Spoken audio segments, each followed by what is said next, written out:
السلام عليكم ورحمة الله وبركاته. بسم الله الرحمن الرحيم. الحمد لله الذي بنعمته وعزته تتم الصالحات وتنزل البركات. الحمد لله الذي هدانا لهذا وما كنا لنهتدي لولا أن هدانا الله. حمدا كثيرا طيبا مباركا فيه. الحمد لله عدد خلقه ورضا نفسه وزنة عرشه ومداد كلماته. الحمد لله كما ينبغي لجلال وجهه وعظيم سلطانه.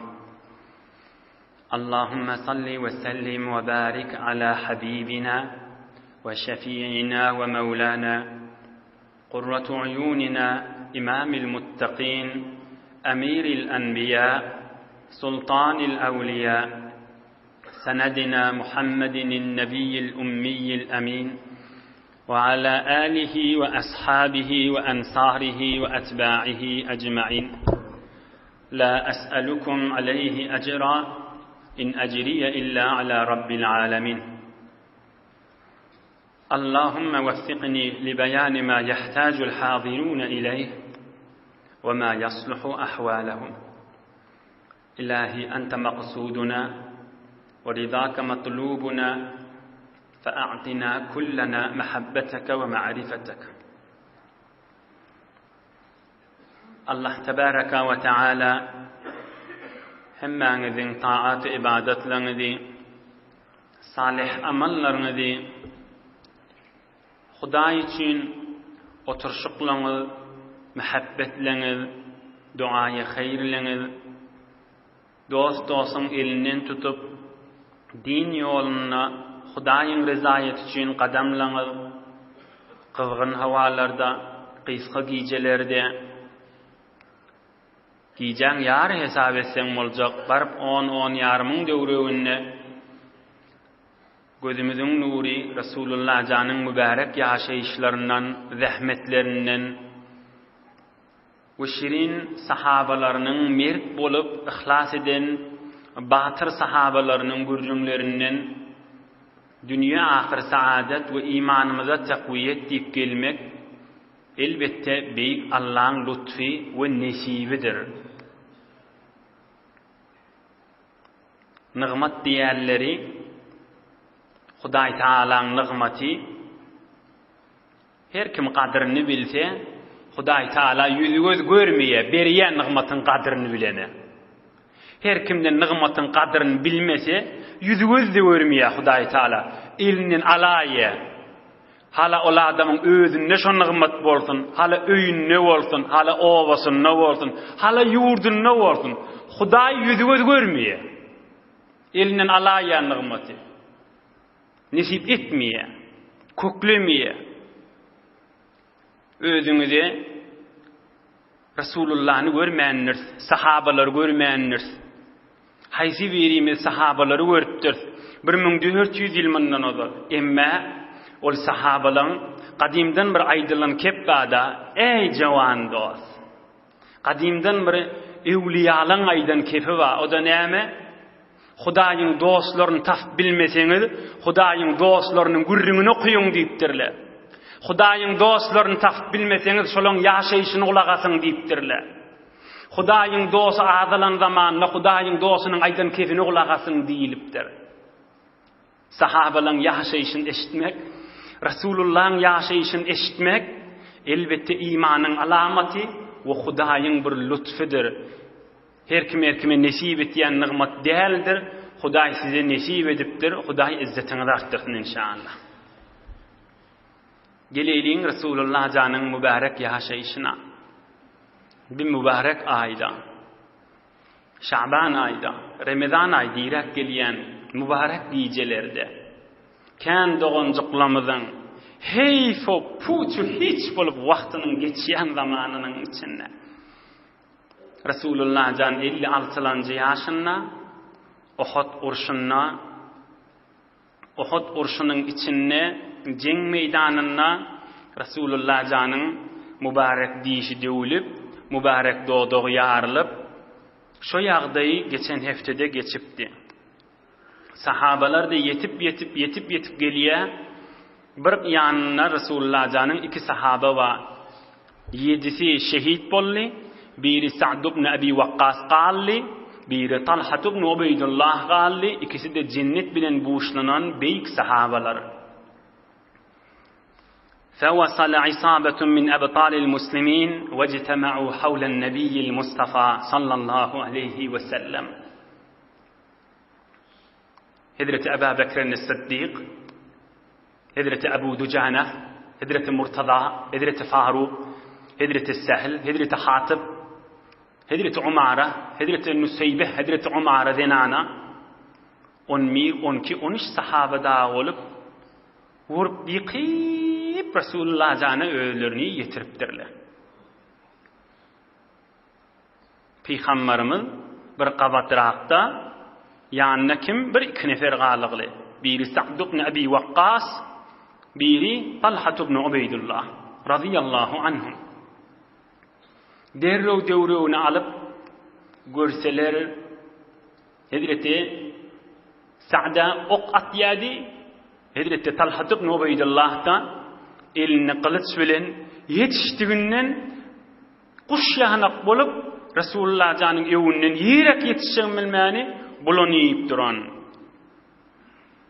Hazreti Talha ibn Ubaydullah öýde aýdýa: "Laqad ra'aytu Rasulullah sallallahu aleyhi ve sellem karral müşrikûne bihi min kulli nahiyetin fema adri أقوم وأدب بالسيف من أي جانب رسول الله صلى الله عليه وسلم."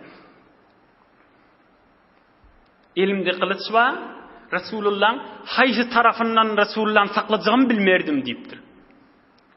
Yönü ahir uran yıkan yağdayın içinde bir iki nefer da haysi tarafından kılıcı bulacağım, şemşir bulacağım bilmeni uğrunup dururdum. O yanındaki yoldaşı Hazreti Sa'd ibn Abi Waqqas 30 yaşında döwrewindäki sahaba. Hazreti Talha ibn Ubaydullah o da näçe yaşında? Takriben doğru 30-njy yaşyň içinde. Hey johan dostlar. Hey yaşdaş dostlar. İkisi de 30 yaşyň içindäki oğlany haşylar. Oham Hazreti Sa'd ibn Abi Waqqas o yoldaşı aýdýar: "Laqad ra'aytuhu يدور حول النبي صلى الله عليه وسلم يترس بنفسه." Gördüm yoldaşım Talha ibn Ubaydullah'ni Uhud jenginde özünü sefer ederdi Resulullah'a. Kılıcı bulapdı, emma peygamberimize bir nayda oklasa, ok atsa, ya şemşir ulasa, ya daş bellese, bütün vücudu bilen şolun evine geçip duranmıştı. Bir dat belleti elini şoňa gaşyn uzat diýärmiş. Kelletini şoňa gaşyn uzat diýärmiş. Arkasyny şoňa gaşyn uzat diýärmiş. Şu tamam wüjudyny seper etipdir. Galkan niýe türkmen. Jeňde ewe tutulmaýarmy? Gadim gämişiň dersinden mejerýänmişdikler. Ondan şemşir dadı ötmeýän bir bulasa, şonu ewine tutamaly. Ulu kon bir gaplaman gafagy ýalat elini tutup durmaly. Gazanyň gafagy ýalat. Öz wüjudyny şeýtipdir Rasulullah'ın ewinde. Yohan sahabalar gelip yetişen wagtynda bir waqia bolupdyr. Rama ahadul kuffari bisahmin yuridu Rasulullah sallallahu aleyhi ve sellem ve kana la tuqti ramyatuhu. Hazreti Talha ibn Ubaydullah aýdýar: "Kafirlaryň biri ozul taniýadım, heýwere ok atmana, tirkaman bilen bellemeni bitir ökdüdi. Hedefe yafa gaşyn bellenni hiç yanlışmardı. Doğru Resulullah'ın yüzünü nişanı tutup belledi. Fettaqaytu biyedi an veci Resulillah sallallahu aleyhi ve sellem. Şon atanını gördüm, elimi Resulullah'ın yüzünün övüne tuttum. Tayin kimin elime değsin, Resulullah'ın yüzüne değmesin dedim. Şu vuran yıkan vaktin içinde de şiili havasını cem edip her yana yetişecek bolup durardım. Oham o da gelip doğru men elime değdi. Bir rivayatta Gulvike avuncacık kişecik barmağına değdi. Bir rivayatta ayasına değip de mübarek eli şel olupdur. Fekanet ihda yedeyhi şellen. Hazreti Talha ibn Ubaydullah'ın bir eli şelmişti. Oham barmağı yere kaçıptır, bir rivayette eli yere kaçıptır. Hem Resulullah sallallahu aleyhi ve sellem aydıptır. Men sarrahu en yanzura ila şehidin yemşi ala vechil ard felyanzur ila Talha ibn Ubeydullah radıyallahu anh. Ey sahabalarım deyiptir. Her kim yerin yüzünden yürüyüp baryan şehit görecek bolsa şonu gödeverin deyiptir. Her kim yerin yüzünden yürüyüp baryan şehidi göreselyan bolsa Talha ibn Ubeydullah'ı gödeverin deyiptir. Diğer şehit şu yerin yüzünden yürüyüp duruyor deyiptir. İnha Resulullah'ın yüzüne değmesin deyip tamam bütün vücudi bir rivayette 11 uluqan yaralardan, bir rivayette 30'dan kan, bir rivayette de 80'den kan innamında yara varmıştı. Hemmesi de dakik rivayetlaha. Bitir uluqan yaradan 11-12 çukur olup duranmıştık da innam yara. Ona göre küçüğünrek yaralardan 37-38 yara, zır sıpçırımlar yeki sanasan 80'den kanmıştık innamında. Fakat özünün vücudunu seper edip Resulullah canının önüne kalkan edip saklanan mert sahaba. Ohum sahabalar gelip yetişenine fedefa'na ilen nebi sallallahu aleyhi ve sellem feida Talha ibn Ubeydullah beyne yedeyhi sariyan fekale sallallahu aleyhi ve sellem dunekum ahakum fekad evceb. Ohum bar Resulullah canının daşınalamızda Peygamberimiz şu yağdaydı. İn ömrünü kıyınçılık yağdayın biri. Resulullah canı hatar yağdayınna Peygamberimiz aytti. Meni özlemen ol yerde yatan Talha ibn Ubeydullah'ı özleyen. Özünden gidip ısını kaçıp yıkılan vaktinde 11-12 sahabe de gelip yetişen vaktmiştik da. Dunekum ahakum fekad evceb. Doğunumu da özleyen deyiptir. Ola ödüne cenneti vacip etti deyiptir. Şunu muhalece edin deyiptir. Şunu birime beyrek götürden akıdın deyiptir. Kimin kefşi? Ey Müslümanlar, Resulullah'ın kefi. Haçan Uhud cenginin içinde. Haçan yüzden kafirli Peygamberimizin başına tuqa. Ne mi diyecek şuna adına? İnsaniyet diyecek değil mi şuna? Muruvvet diyecek değil mi şuna? Adamkârçılık diyecek değil mi şuna? Men Resulullah, men tamam Peygamberlerin başı meni özlem diyene, tamam evliyaların başı, tamam Peygamberlerin tacı, hiçbir adamın görmedik derecelerini gören ve görecek Peygamber, Allah Teala'nın en aziz mahluku, doğunumuz gözlem deyiptir. Allahu Teala fi avnil abdi, ma damel abdu fi avni ahihi. Ey Müslüman, ey Muhammed Peygamber'in ümmeti, Resulullah can aydıptır. Huday Teala bendelen kömeğin nedir? Haçan benden kömeğin ne olsa. Bilmeyen şık olmasa, bana kalktırma, bana neyme diymese, öz zindigimi özümü kaygı diymese, bay poy elçek buğunnen diymese, Müslüman doğunun gamında, Müslüman doğunun kaygısında, Müslüman doğunun kömeğine olsan, Huday da sen kömeğin nedir deyiptir Resulullah can. Hazreti Sa'di aleyhirrahme bir beyt aytiya aham yeni gurrun idinal kideyin. Senin ademi murdibi nan gra ki bervey fazilet buvet sen gra. Bir neçe adamlar vardır deyiptir. Eğer adama hayriyet millahden bir Müslüman doğunna horlanan olsun, yıkılan olsun, zada yaraman olsun, bulaşıktan olsun, musibetin içinde olsun. Eğer adama da hayır yetirmelilerden adamlar vardır. O adamın ülküden qavdır deyiptir. Onun avır yatan daş qav, daş bilen bir zada devayan, daşı bir zada yaradayan, daşı bir zada bir gerek bolaya deyiptir. Ama o adam daşça da olup bilen ak deyiptir. Eğer adama hayır yetirmelilerden ne? Hiçbir Müslüman doğunna da kömek yetirmelilerden, insaniyet özünden köközmelilerden, näme? Bilmänşik bolup gezmelilerden. Maňa näme diýmelilerden? Ha sen bilmänşik bolmaly. Ondan şerin bereketleri de yok da kendi öýlerde. Huday Taala'dan ýagyp duran bereketler de bolanak näme? Müslümanyň gaýgysynda däl, kömeginde däl, hiwulman dogasynda da däl. Resulullah canın yağdayını gözleyen ahirki yağdayda dunekum ahakum fakat evceb var bu doğunumu gözleyen deyiptir. Bu mahal meni gözlemen deyiptir. Ola ödüne cenneti vacip etti deyiptir. Hulasa sahabalar gelip yetişdi. 12-13 sahabe dağı. Göreyliğin bular indi näme hünerler çıkarıya. Näjire can fedalar etjekler. Yüzlerçe kafirin öwünne. 11-12 nefer bolup näme eder bular? يقول الصديق رضي الله عنه فلم أنشب أن أدركني أبو عبيدة وإذا هو يشتت كأنه طير. 12-13 neferin içinde evvel Ebu Bekir Sıddık gelip yetişiptir. Vakt geçmeyke Hazreti Ebu Ubeyde de gelip yetişti diye. Kuş yanak bolup bir yerde duranak deyiptir.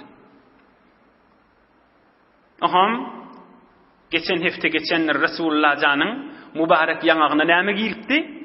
2 tane zerehi doğanın halkasından giyiripdi mübarek yanağına. Duluğunun üstüne tüngört duran yerde 2 tane halka giyiripdir. Hazreti Sıddık radıyallahu anh diye Resulullah canın mübarek yanağına çümen 2 tane halkan şoň birini çıkaracak bolamda faqala Ebu Ubeyde radıyallahu anh neşettuke billah ya Ebu Bekir illa en terakteni. Hazreti Ebu Ubeyde aydıptır ey Ebu Bekir Huda için senden isteyen bana icazet ver şol halkaları men çıkaracak deyiptir. Huda için senden isteyen ey Ebu Bekir şol halkaları men çıkarayım deyiptir. Ama Hazreti Ebu Bekir Sıddık ayı diye bolya sen çıkara deydim. Şol ceng meydanın içindeki yadda yaşa. Qıran vaktin içinde ha. فأخذ أبو عبيدة رضي الله عنه بفيه وجعل ينظر كراهية أن يؤذي رسول الله صلى الله عليه وسلم. Yuşaçtan doğduğu bilen, ağzı bilen, dişleri bilen şol halkaları tutup anrıyık behriyik cailaptır şonu çekip almadan çüreyim. Elim menen çektim ya dişim menen barakada çektim Resulullah'dan ağınamasın deyip yuşaçtan ahır diş bilen kısıp şon dişleri bilen yuşaçtan cailap şonu yolu bilen çekip alacak bolupdur. Diş çekecek bolanda ne kadar kıyınçılığı var. O da mahurcak çümüktür halkalar. ثُمَّ اسْتَلَّ بِفِيهِ فَنَدَرَتْ سَنِيَّةُ Ebu Ubeyde radıyallahu anh. Yaxşı cailap çekiptir. Hazreti Ebu Ubeyde'den dişi kaçıptır. Şu halkan çekip başına. Evkın mağrayın dişinin biri kaçıptır. Yakulu Sıddık radıyallahu anh. ثُمَّ ذَهَبْتُ لِآخَذَ الْآخَرِ. O bir halkanı özüm çıkaracak olup turdum diye Hazreti Ebu Bekir Sıddık. Yine Hazreti Ebu Ubeyde ayıttı. Ey Ebu Bekir, Huda için icazet ver, onu men çıkarayım deydi. Men ne Huda için niyetten bolya dedim. Yine de yuşaçtan şu fırsatın içinde mübarek doğduğu bilen, mübarek dişi bilen barıp yuşaçtan şon cayla onu çekti dişi bilen, o bir dişi de kaçtı. Emme ol halkani, ol çümen demridi Resulullah canın mübarek yanağından çıkardı deyiptir. Kim? Hazreti Ebu Ubeyde. Ey Müslüman doğulla, yönü bar yasa şu gurrunlardan. Ey bulan haysının gurrununa girsen, mehabbetten kalpları muç vuruvati. Haysının gurrununa girsen, durşunu Resulullah öldürün feda ediyortıyla. Hudayın rızayetini tapacak bolup, bulan nefslerini öldürttürler ki önlerini. Bulan ruhları asmanına gidip ki, bular heyvanlıktan ayrılışıptırlar ki, hakikat insanmıştık ki bulan. Haysi birinin gurrunu etsen, başka gurrunu azat vermeliler. Yani heyke, insan, zamanımızın içinde, insan ödünü yadından çıkarttır. Ulağasın, şu bir hakikat gurrun. İnsan ödünü yadından çıkarttır. İnsanın ödünün ruhudur da. Ruhunu yadından çıkarttır. Daşına odurlasa olacak. Daşını yadından çıkarttır. Daşının daşı evin başına odurlasa olacak.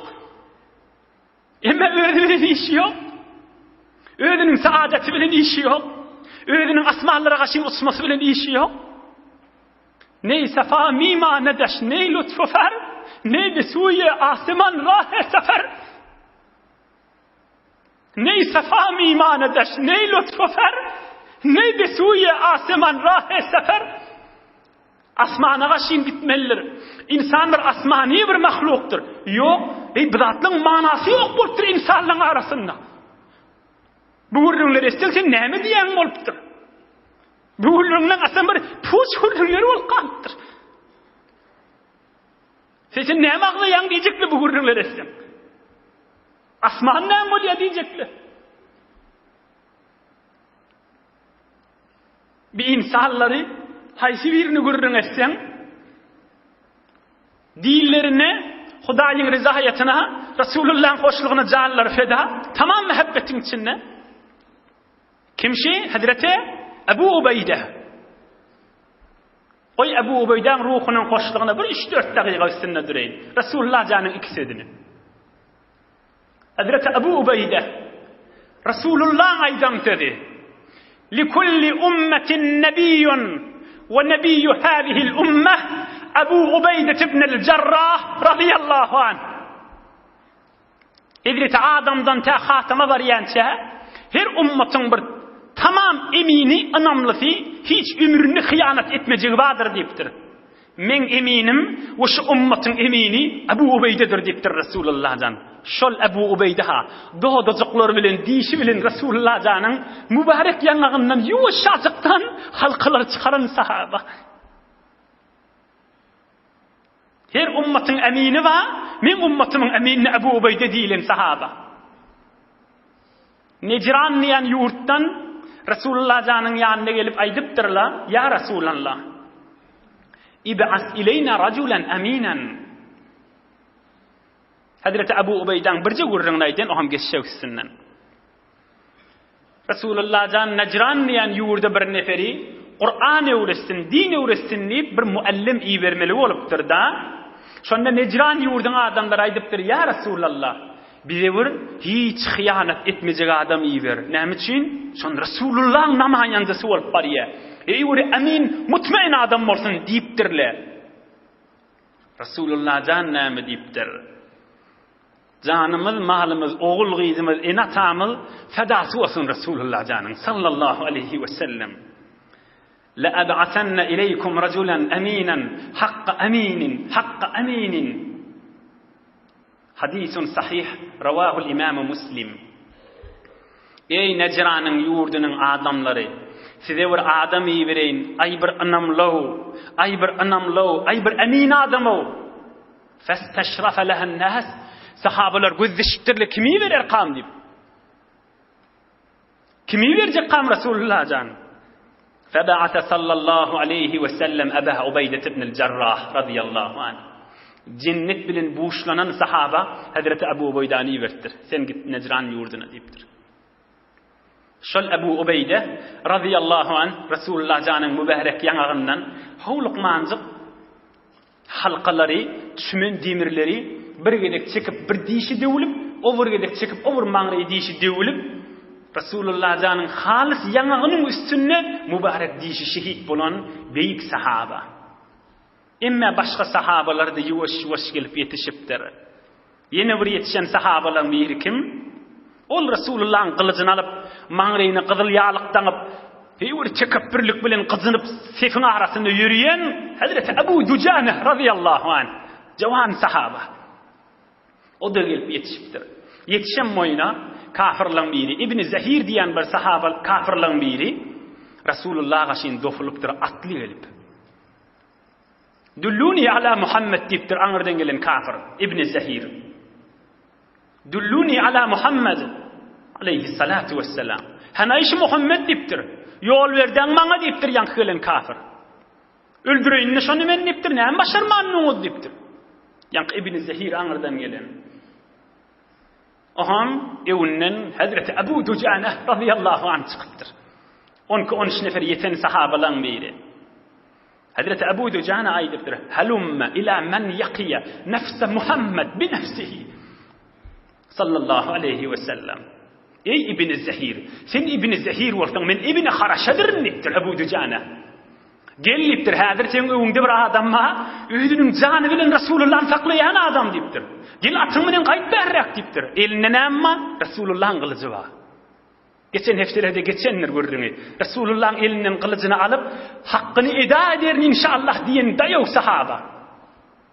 Anırdan atı bilen uğranına atın üstüne kim bulacak yalıdıp atının ayağından vuruptur. O kafir attan yere kaçanla al İbn Haraşa'dan tevil alıp kılıç bilen doğru kellesini vurup kellesini kaçıran sahaba. Resulullah canını gözleyip duran şu yanda içinde Resulullah dua ediptir. Allahümme arda an İbn Haraşa kema ana anhu radin. Ey bar Hudaya Ebu Ducane'den razı ol, men şondan razı oldum diptir. Bana aşin uğrayan bir kafiri acayip bir hüner bilen yatırdı diptir. Ey bar Hudaya Ebu Ducane İbn Haraşa'dan razı ol, men şondan razı oldum diptir. Oham ilneki kılıcı bilen dofulmanı kafirlara Ebu Ducane nemesse qavham. Son kafirler bitirken nemesse qavham. فقام أبو دجانة أمام رسول الله صلى الله عليه وسلم فترس عليه بظهره. Peygamberimizin bir kilometre evinde durup Resulullah'ın yüzünü bakıp iki elini kaldırıp yönü Resulullah'ı ödünü sefer etiptir. Ödünü kalkan etiptir. Yani anırdan gelen şemşir, anırdan gelen ok, anırdan gelen taş fakat bana değsin neydi böyle. Arkasını kafirlere kaşin edip fakat yönü şey etip duruptur. وَلَمْ يَتَحَرَّكْ asıl kıyımınlamahandır. Mert bolup durup Resulullah'ın yüzünü gözlep durup bir zat degecek bolsa, geçecek bolsa şunun üstünden geçip gitmeli olyada. Ondan meylek öne şey etip duruveripdir. Başka, onun bir sahabala, olu ceng meydanında. Olu kırılışı oti. Ama Ebu Ducane, o duruveripdir Resulullah'ın evinde. Näme geçecek bolsa, näme degecek bolsa bana geçmeli. Namının şodurşi, fakat tiki yara. Şehit bulmandır. Yönü şodurşi yara. 70-80 yara da. Ama Hazreti Ebu Talha o da gelip yetişiptir. Bir 3-4 tane teberrüken ay deyin. Bir hey vuru o katmanı öktümüştük tir kaman menen. Şu cengde 2-3 tane dağı kaman devuptir eline. Azbes kan atıp oham Resulullah canın yani gelip yetişenle sahabaların birine 50 sanına ok bağmıştık. Resulullah canı aydıptır. Bir Ebu Talha evet diptir. Onu o katmanı öktü diptir. Yeke bir eline diptir. Oham kov cahın içinde Resulullah'ın kaptanını durup atmana duruptur. Azbes kov atyan molmoli Hazreti Ebu Talha bir kadar dakik atyan molmoli. Bir okudağda zaylemeyen molmoli şol her atanlar Resulullah'dan mübarek kellesini kaldırıp he dip gözlek kalayanmıştık da. Oham Hazreti Ebu Talha aydıptır. Bi abi ente ve ummi ya Resulallah la tuşrif yusibka sehmun min sihamil kavmi nahri dûle nahrik ya Resulallah. Oham aydıptır ya Resulallah men her billahimde sen kellen kaldırıp gözleyen diptir. Ya Resulullah kellen kaldırma diptir. Menden yukarıda kellen kaldırdım bir ok digamasın diptir. Canım feda olsun sana ya Resulallah diptir. Kellen kaldırma gözlep durma oku da aylamarın diptir. Bir de Hazreti Ebu Talha gelip yetişen mert olan sahaba. Hazreti Katade bir de Resulullah'ın yanına gelip yetişen sahaba. Katade ibn Nu'man radıyallahu anh. Resulullah'ın elinin okuyay alıp bir de atmağına durup. Kâde Resulullah atıp kâde bir de atan sahaba. Oham doğru gözünün içine bir tir devip gözü yanağına kaşın sallanmağına duruptur. Resulullah canın yanına vurup durup ya Resulullah gözüm akık geliyor diptir. Resulullah sallallahu aleyhi ve sellem mübarek eli bilen doğru gözünün içine salıp elini çekip yüzüne tükürük deviriptir. Oham ve asbahat la termad ila ramadetil ukhra fekanet ahsana ayneyh ve ahaddahuma. Gözü önkü yerine varıp iki gözünün en salımrağı şu gözü oluptur. Hatta sonralarda da o bir gözü ağırsa ağırırdı. Emme Resulullah caylan gözü ağırmardı. O gözü küttek bulurdu. Keskirliğinden ayrılırdı. Emme o gözü keskirliğinde dururdu diptir. Bir de Hazreti Katade radıyallahu anh. Bir tofer sahabaların 10-13 neferin içinde dişleri dövülüptür. Kim? Hazreti Abdurrahman ibn Avf. Dişli adam oluptur sonra. Bir toferleri ayağı paytık boluptur. Koşalım içinde göreyliğin cengi Uhud'da mert bolup urşan yekici denana Hazreti Nusaybe Ummu Umara radıyallahu anha. Ol gurrun merip öyle aydiye sahih senetli kitaplarda bağ gurrun. Haracitu evvelen nehari ve ana anzur ma yasna'un nas. Hey öyle dayav sahaba denana sahaba bilin kuşap Uhud urşunu giren göreyliğin özünden eşteylin. Gün ondan sonra men Uhud urşuna kaşın çıktım yeködüm. Oham barıp gözlep dudum diye. Ve ma'i siqa'un fihi ma'un. Elimde meşik vardı, meşikte su vardı. Urşorun cengi girerin yadımda yoktu. Ve tep dayav beni anamış. Aham beýlekden gözläp dudum. Musulmanlyň peýdasyna we nef'ine de jeň. Soňram jeň beýlek boldy, musulmanly basylyp barýady. إن حزت إلى رسول الله صلى الله عليه وسلم فقمت أباشر القتال وأذب عنه بالسيف وأرمي عن القوس. Görsem Rasulullah jan yekelap barýardy. Şol 12-13 nefer bilen meni özümi elimdäki meşi goýup bir kılıç alyp meni özüm şu jeň meýdana girip Rasulullah'ın öwünde turup kılıç bulap elime tir kamanny kökkelse atmana durdum we meni jeň meýdanyna durdum Rasulullah'ın öwünde özüm sefer edenlerden boldum diýipdir. Nohon İbn Qami'e diýen bir kafir adam heliş Muhammed diýip dofully diýipdir. Men menen Hazreti Mus'ab ibn Umayr 40 ýaşyndaky sahaba ikimiz öwünde durduk diýipdir. Rasulullah bulan bile bilen kılıcı men gelip gerdenime degdi diýipdir. Ýanky Hazreti Ummu Umar diýenden ana. Soňra-soňralarda wenanalar kökülýänmişdik, gerdeni ulukon çöküp yara bolup duranmışdyk. Soňra-soňralarda da gany akýanmışdyk. Rasulullah jan sahabalaryny şu wenanaň üstüne iý berýänmişdik. Barıp soraň şoň gany durdymy? Halla näjere kan diýip. Ýok, o gany durdy diýen Hudaýa şükür diýip begenýänmişdik Rasulullah jan. Wagt halyny soraýanmışdyk. Kim? Hazreti Nusaybe, Ummu Umara ýekide Uhud urşunyna şirket eden goşulan mert bolup Rasulullah'ın öwünde duran 12-13 neferiň içindäkiň biri radiyallahu anha. Şonu yuwan wenanalar aýdýa, şol aýrylanna soňra aýrylanna şonu yuwdyk, şoň ennäki yaralar sanadyp ulukon yaradan 13 ýeri çöküp asli ulukon yaralardan 13 ýerini yarawady diýipdir. Inhe din İslam kökünü urjak wagtlaryndaky sahabalaryň rahmetleriniň birisi. Näme diýäňiz? İslam kökünü urjak wagtynda yeri agdarýan, tohum sepýän. Arfa bogday sepdiň da iki ýagdaý gerek şuna. Biri kök vurmaly, biri de soňram däne bermeli. Asli esasy iki ýagyn gerek şuna. Biri kök vurmadan çürýim, biri de däne doldurmadan çürýim. Däne bermeden çürýim. Ýaşlar İslam kökünü vurmadan çürýim, gaýratlaryny näme etdirler? Nähili özlerini ortağa oqlattırlar. Ey musulman, ey jawan dost, Rasulullah'ın sözünü okuyuvereyim. Meselu ümmeti meselul matar, la yudra evveluhu hayr em ahiruh. Ravahu Tirmiziyyü. Hakikat bizlerden çürüyüm aydılan kepşe. Peygamberimiz aydıptır. Men ummatım eyni yağın yağlıdır deyiptir. Ekine yağın gerek bolanna, deslapta yağın gerek, ekin kök vurmadan çürüyüm. Sonra däni doldurmağa da yağın gerek ahim. Men ummatımda şodridir deyiptir. Deslap bir yağınlar badır sahabalar ýaly kök vurmadan çürüyüm. Sonralarda bir zähmet çekjek adamlar gerek, däni doldurmadan çürüyüm deyiptir. Olara kök vurmadan çürüyüm zähmetler çekipdirler. Hop sen men näme edýäsem? Däni doldurmadan çürüyüm.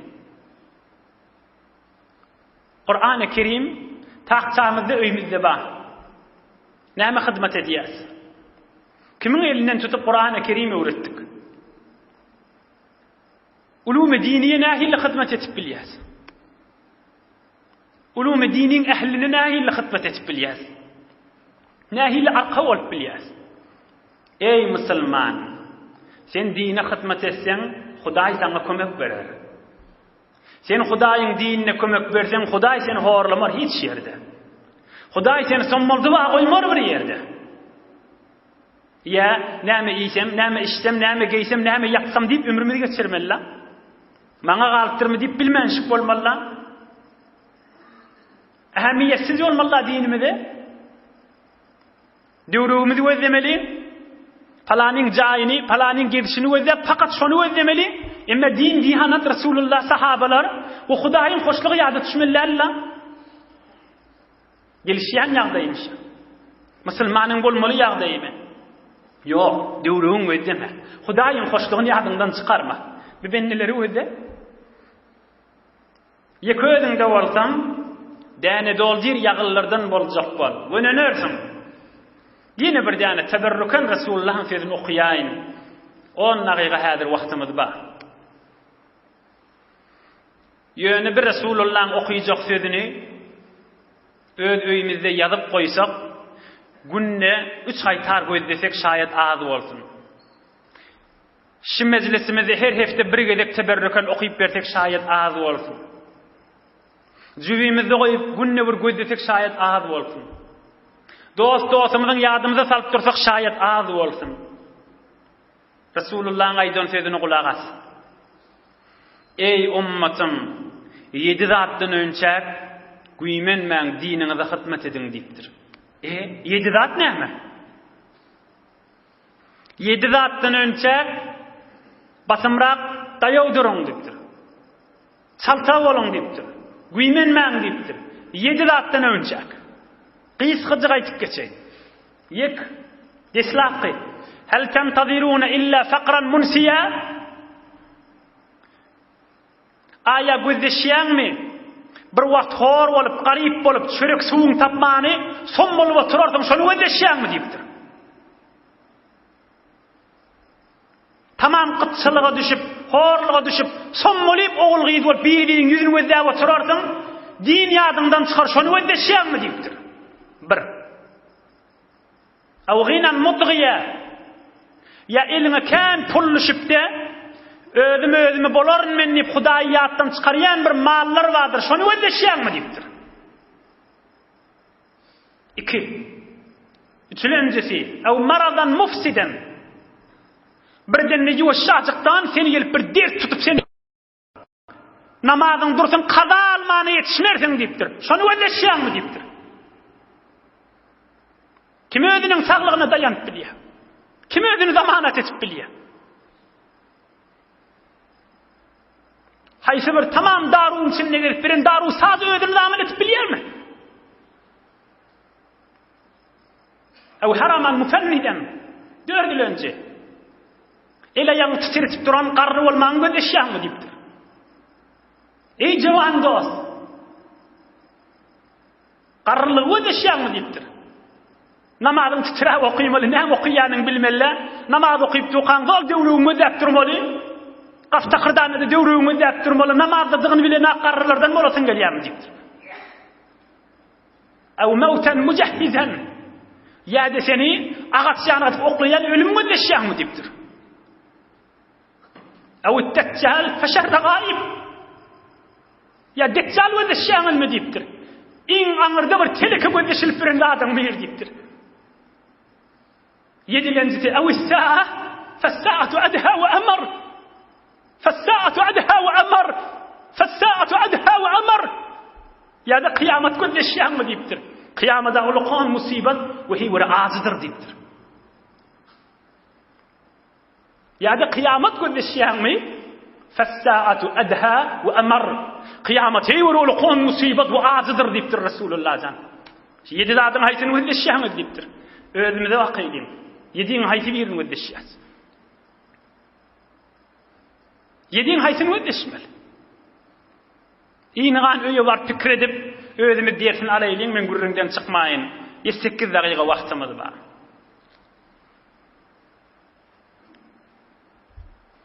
Onka 13 nefer bolup Resulullah'y saklap durlar. Ummu Umara, ýani kim mady? Hazreti Mus'ab ibn Umayr. Näçe ýaşynda? 40 ýaşynda. Wa kana al-liwa'u bi yadihi. Şemşi eme baydak perçem elindemiştik. Yani hazırda perçem kaçırmandır. Perçem kaçta şikestiğin alamatı oluyor da. Baydak kaçta tamam oluyor. O hamine kıssa yağdayı, ahirki yağdayla. Sağ elini vurup elini kesiptirler. Çefel ölen alıptır perçemi. Fe ahadal liwa'a bi yedihi yusra. İslam perçemi baydak kaçmasın diye. Çefel ölen alıvertir. Yine vurşu ettir. Elinden geleni Resulullah'ın yanında defa ediyordu. Çef eline vurtturlar. Eli yine kesiliptir. ثُمَّ بَرَكَ عَلَيْهِ بِصَدْرِهِ وَعَنَقَهُ حَتَّى قُتِلْ radıyallahu anh. Oham oturakana kursağı bilen elinin qalalları bilen üşürüp sakla verdir. İslam perçemi kaçmasın diye. Yine de kursağından vurup şehit etiptirler. Kim? Hazreti Mus'ab radıyallahu anh. Kimmiş Mus'ab? Neçe yaşında? 40 yaşında. Yadınıza düşen olsa Resulullah can Mekke'ye Mukarreme'de Medine'ye Münevvere'ye bir sahabalarının birini verdi. Kur'an'ı öktü sahaba. Ulûm-i diniye öktü sahaba. Şol sahaba. Resulullah'ın gelecek şehrine yani bir mühim adam vermeli veliye. Peygamberimiz özünden önçek veren mukaddime sahabası ha. Menden önçek bar zeminana amadet diyen sahabası.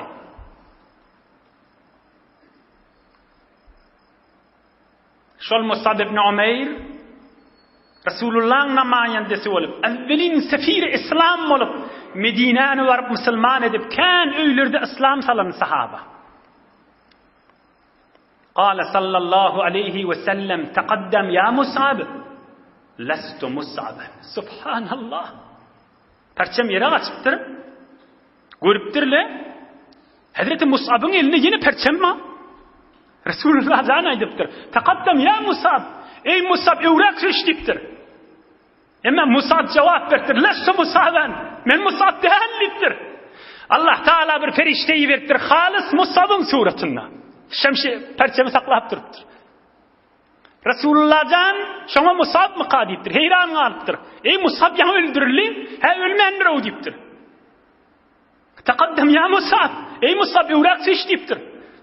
Ama o feriştemiştir. Cevap verdi. Lestu Mus'ab. Men Mus'ab değerlidir. Peygamberimiz biliptir. Allah Teala bir ferişteyi veriptir.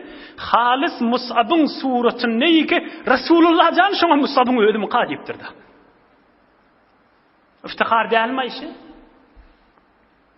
Sından gönülmek değilme. Huday Teala halis şom suretini bir ferişteyi vermeli. Lep senetli vurrum önde. Lestu Mus'ab. Men Mus'ab değilliktir. Allah'ın bir feriştesemiştik. Mus'ab'ın şeklin ne oluptur? Şom suretin ne olup gettir? Baydak saklap duruptur. Bu adamlar 3 dakika vaqt qalı tamam edeyim. Bu adamlar Xuday için ihlas bilen qulaq atışı 3 dakikani. Bu adamlar ayrılanna, bu adamlar öldü diyilenne, bu adamlar şehit bollu diyilenne adamın yüreğine düşüye bir münglerçe adam ölünýäli. Yani bir adamların birinin öldü bir ummata diýýär. Bu adamla ölünne sine ölünýär lal. Heyvalının yan lal. Bir keşvere qırlan yanık bir adamla her gaysının öldü. Ey Müslüman, ey cavan dost. Bir neçe insanlar var, dünyadan geçenle, geçmeyenle hiç farkı yok. Dünyadan geçiyor, bir kuğuntana mümkün ki. Hiç kemelen yok. Adam öldürsün, öldür. Ahun minberde adamın erdişini kaçırı oti. Yok gurrun değil. Hakikat insafın gurrununa gel. 3 gün geçenden sonra neme kemçilik bir yiyeceğim. Hiç de. Ama bu adamla yıkılanına dağ yıkılan yanak oluyor. Bu adamla yıkılanına münglerçe adam yıkılan yanak. Bu adamla yıkılanına yer bilen goyun ağlayabilir. Allah Teala'nın bir ayetini okuyup tamam edeyin. Aytacak bu vardı gurrunum kenni Allah koklası inni keftelerde hizmetine de yetireyin. Fakat teberrüken Hudayın kelami 25. para Duhan suresi 29. beyik Allah'ın ayetini okuyup tamam edeyin. A'udhu billahi mineşşeytanirracim. فَمَا بَكَتْ عَلَيْهِمُ السَّمَاءُ وَالْأَرْضُ وَمَا كَانُوا مُنظَرِينَ. Hudayın kelamı. Manasını var. Kafir adam, teleki adam dünyadan geçenine فَمَا بَكَتْ ağlamadı ve ağlamaya aleyhim şu kafira es-semâ'u gön vel ard yer ağlamaya. İmma Müslüman adam dünyadan geçenine yerde ağlaya ve göğünde ağlaya. Yer ağlaya men üstümde ibadet et yadi inni cay hali halledim. Göň aglyýa şon her adamyň özüniň amal çykýan ýeri bar. Günne ertir akşam şon tesbihleri we şon ibadatlar çykardy we ol gafy qulp bolýar. Innim bitadan on amaly çykmaýar diýip ýer göň aglyýa, ýerde şon namaz okýan, ibadat etýän ýeri, göňde amalynyň çykýan ýeri. Dünýeden geçemizde o ýeri göň bile bir aglasynna. Sine gölen ýaly bolmaýlyň. Adam ýyklan ýanak bolaýlyň. Kur'an-ı Kerim fema bekat kafira ağlamadı aleyhim kafira es-sema'u göň wal ard yer. Hudaý Taala nuru imandan ayırmasın inşallah. Hudaý Taala emniyet parahatçılıktan ayırmasın. Agdy birlikden ayırmasın. Mescid, medrese, hücrelerimiz yürüyüp durmadan ayırmasın inşallah. Hudaý Taala beýleki dogallamyda da tawfik-i hidayet bersin. İman abrihden ayırmasın, namardazar etmesin, mätäç etmesin. İçerilerimiz doğan garnaşlamyň arasynda agdy birlik bersin. Erhileýiň arasynda agdy birlik bersin. Bir alham, 3 kul huvallahu okyp, bütünlüň ruhuna bagş edeýin, ýyl watanymyza doga eder inşallah. Okyberim.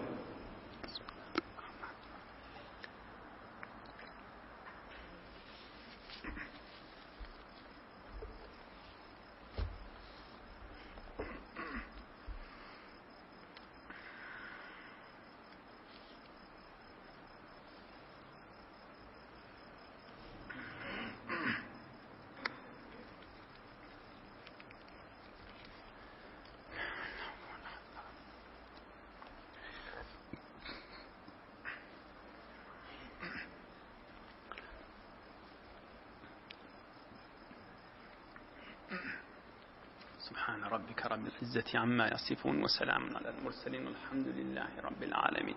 مولى إلهي آمين. شارقلن إلهي آمين. كان دعاء تب تفسير الله و يلون وطنمدا دعاء أمنية أغلب الرلك إيمان أبري وقتن إلهي آمين. مريض لوا دعاء دولي تفسير الله و برتاغ زقت ناتون مرتاف المانو إخلاص فلان آمين يبدعاء دين كفون دلو قبول إن شاء الله. آمين يا أرحم الراحمين. خدايدن umidvardır. Qatı tamamız umidimiz känir dogamız kabul ederdi inşallah. Amin can Huday. Dostlarynyň hormatyna, ewliya enbiyalarnyň hormatyna.